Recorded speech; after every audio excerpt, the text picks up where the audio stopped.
Hi friends, అందరికీ నమస్కారం. ఈరోజు వీడియో ఏంటంటే, ఏపీ ప్రభుత్వం కీలక నిర్ణయం. మే నుంచి 5,00,000 మందికి కొత్త పెన్షన్లు.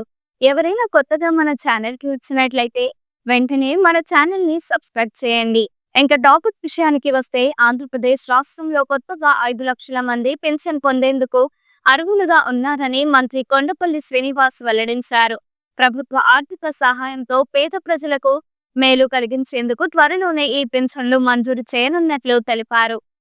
ముఖ్యంగా వృద్ధులు, వికలాంగులు, వితంతువులు, నిరుపేదలకు ఈ పథకం ద్వారా లబ్ధి చేకూరనుంది. ముఖ్యంగా 93,000 మంది వితంతువులకు మే నెల నుండి పింఛన్లు అందించనున్నారు. వితంతువులు ఆర్థికంగా స్వయం సమృద్ధిగా ఎదగడానికి ఇది ఎంతో సహాయపడుతుందని మంత్రి తెలిపారు. ప్రభుత్వం స్వయం ఉపాధి అవకాశాలను పెంచేందుకు, మహిళల ఆర్థిక స్వావలంబనను ప్రోత్సహించేందుకు ప్రత్యేక చర్యలు తీసుకుంటోంది. ఈ విధంగా సామాజిక న్యాయం అమలు చేసి ప్రభుత్వ సంక్షేమ పథకాలను మరింత సమర్థవంతంగా అమలు చేయాలని లక్ష్యంగా పెట్టుకుంది. ఇక మహిళల స్వయం సాధికారత, ఉపాధి కల్పన కోసం ప్రత్యేకంగా విజన్ డాక్యుమెంట్ రూపొందిస్తున్నట్లు మంత్రి కొండపల్లి శ్రీనివాస్ వెల్లడించారు.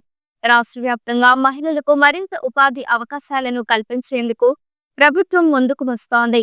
ప్రభుత్వ పథకాల వల్ల సామాజికంగా వెనుకబడిన వర్గాలు ఆర్థికంగా స్థిరపడేలా, సాధికారత పొందేలా కృషి చేస్తున్నట్లు మంత్రి పేర్కొన్నారు. ఈ వీడియో మీకు నచ్చినట్లయితే లైక్ చేయండి. మీరు ఎటువంటి అప్డేట్స్ గురించి తెలుసుకోవాలనుకుంటున్నారో వెంటనే కామెంట్ బాక్స్లో కామెంట్ చేయండి.